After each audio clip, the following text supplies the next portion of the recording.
Optical isomerism. Several organic compounds exhibit a unique phenomenon called optical activity, which give rise to a specific type of stereoisomerism known as optical isomerism. Optical activity. In order to understand optical isomerism, we must know what is optical activity and how it is determined, which apparatus is used, how the calculations are conducted. Plain polarized light. Ordinary light vibrates in all directions. When this light is passed through a Nicol prism, all vibrations except those in one particular direction are cut off and the plain polarized light is obtained.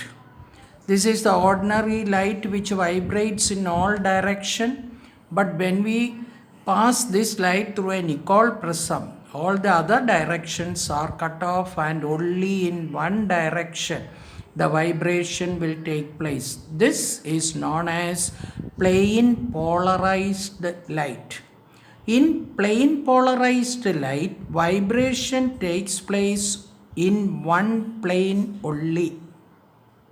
There are several organic compounds which possess the unique property of rotating the plane of plain polarized light through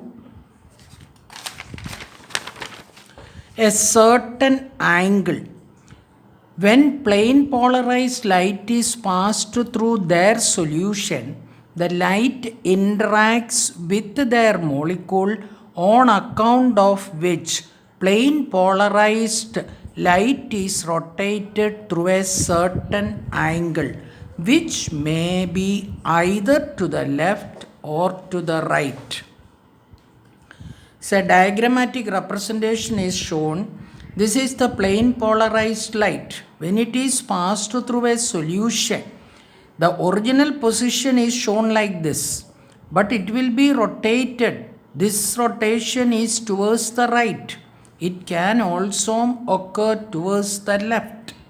Before entering the solution, plain polarized light is polarized in XY direction. This is the XY direction.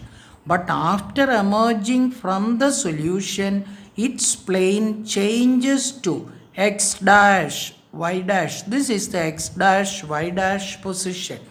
After being rotated through an angle alpha, this is the angle which is shown, it is rotated. This property of a substance of rotating the plane of plain polarized light through a definite angle is called optical activity, and such a substance is said to be optically active.